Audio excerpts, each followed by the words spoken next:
제대로 된 국정원장 후보자가 나타났습니다. 김규현 국가정보원장 후보자는 25일 한국이 인도 태평양 경제 프레임워크 IPEF 창립 회원으로 가입한 것에 대한 중국 측 반발과 관련해 병줄 노릇을 하는 것처럼 폄하한 발언을 수용할 수 없다고 딱 잘라 말했습니다. 김규현 후보자는 이날 국회 인사청문회에 참석해 미국과 중국의 갈등 구도 속에서 한국의 대응 방향을 묻는 말에 국익에 기초해 주권적으로 결정하는 것이라며 상대방이 어떤 반응을 할 것인가에 따라 정책 결정을 할 수 없다고 했습니다. 앞서 중국의 왕이 외교 담당 국무위원 겸 외교부장은 지난 22일 기자회견에서 IPEF에 대해 분열과 대항을 만드는 동호회에 반대한다고 비판했는데요. 뭐 이 정도 소신이면 박지원보다 몇 배 더 훌륭한 국정원장감 아닌가요? 구독자님 생각은 어떠신지 댓글로 남겨주세요. 김동연 더불어민주당 경기도지사 후보가 자세를 바짝 낮추며 반성을 바탕으로 민주당을 바꾸는데 앞장서겠다는 목소리를 내고 있다고 하는데요. 참 웃깁니다. 아니 문재인 좌파 정권 엉터리 경제정책 소득주도 성장도 물끄러미 방관하다시피 한 양반이 지금 강성들에 의해 움직이는 민주당을 네가 무슨 능력으로 바꾸시게요?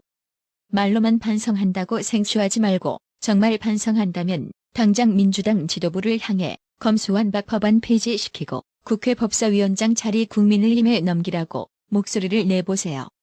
그 정도만 해도 정말 반성하는 걸로 인정하고 진정성을 믿어주겠습니다. 그럴 용기도 없죠? 입만 벌리면 거짓말이 자동으로 나와. 2019년 9월 한창 수사받고 있던 조국이는 법무부 장관으로 취임하자마자 기존 검찰 공보 준칙을 형사사건 공개 금지 규정으로 바꾸는 훈령을 추진했고 결국 그 훈령의 수혜자 1호는 조국이었습니다. 26일 한동훈 법무부 장관은 언론에 대한 검찰의 피의 사실 및 수사 상황 공개를 대폭 제한한 형사사건 공개 금지 등에 관한 규정을 개정하라고 지시한 것으로 전해졌습니다. 조국이가 추진해 만든 이 규정은 법무부 훈령으로 국회를 거치지 않고도 법무부 장관 의지에 따라 개정할 수 있습니다. 26일 중앙일보 취재를 종합하면 한동훈 장관은 법무부 훈령 일부 개정령 제1373호인 형사사건 공개 금지 등에 관한 규정 개정을 검토하라는 지시를 최근 내렸다고 합니다. 이에 법무부는 대검찰청의 의견 수렴을 요청했고 대검찰청은 각계 의견을 취합하는 절차에 돌입했습니다. 따라서 일각에선 규정이 사실상 폐지되는 수준으로 개정될 거란 전망도 나옵니다. 해당 소식에 네티즌들은 형사사건 공개 금지는 조국 자신의 수사를 공개 금지하는 법이었다. 본래대로 원위치시키는 게 맞다라며 조국, 추미애, 박범계로 이어지는 대한민국 최악의 법무부 장관 시대 끝내고 이제야 제대로 된 법무장관이 탄생했구나. 좌파들이 지들 입맛에 맞게 개정한 악법을 제대로 돌려놓기 바란다고 형사사건 공개 금지 개정을 쌍수들고 환영했습니다. 조국의 소식이 하나 더 있습니다. 조국이는 지난달 27일 자신의 페이스북 계정에서 학교와 학생에게 부담을 주지 않기 위해 서울대에 사직 의사를 표명했다며 하지만 서울대는 내가 기소됐다는 이유로 사직을 받아주지 않았다고 말했는데요. 이에 대해 황보승희 국민의힘 의원이 지난 24일 사의 표명이 없었다는 서울대 공문을 받았다고 반박했습니다. 25일 황보승희 의원실에 따르면 지난 17일 서울대 교무과는 조국 교수가 사직 의사를 밝혔다면 관련 자료를 제출하라는 황보승희 의원 요구에 조국 교수는 서울대에 사직 의사를 표명하지 않았음을 알려드린다는 답변서를 보내왔습니다. 해당 소식에 네티즌들은 조국은 입만 열면 거짓말을 하는구나 애휴라며 참 조국스럽다. 새삼스럽지도 않다. 조로남불이라고 힐난했는데요. 그렇습니다.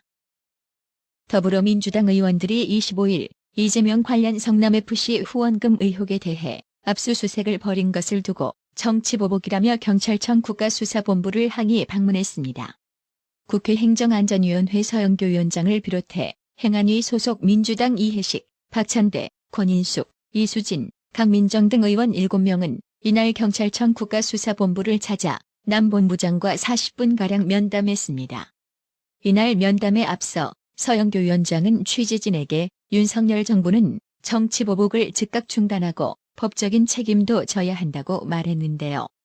문재인 좌파 정권 하에서 적폐 청산한다며 우파 인사 수사할 때는 마냥 환영하던 민주당 의원들이 정작 자신들을 겨냥한 수사에는 연신 200회가 품물며 정치보복 합창질 해대는 꼬락서니 이게 원래 민주당 종특이죠.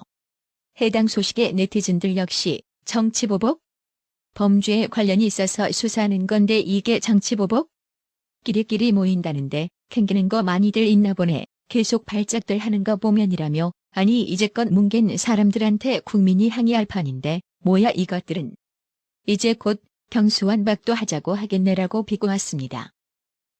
민주당의 추악질은 이뿐만이 아닌데요. 국민의힘이 법사위원장직은 야당이 가져야 한다고 주장하는 더불어민주당을 향해 그렇다면 국회의장은 우리가 가져와야 한다고 목소리를 높였습니다. 송은석 국민의힘 원내수석부대표는 이날 오전 CBS 라디오 김현정의 뉴스쇼에 출연해 이같이 말하면서 그동안 국회 관행은 1당이 국회의장을 가지고 원내 2당이 법사위원장을 가짐으로써 국회 입법 과정의 견제와 균형을 이뤘던 것이라고 했습니다. 그러면서 민주당의 주장대로 여야가 바뀌었다고 해서 법사위원장을 민주당이 가져가면 국회의장을 우리가 가져와야 한다고 말했습니다.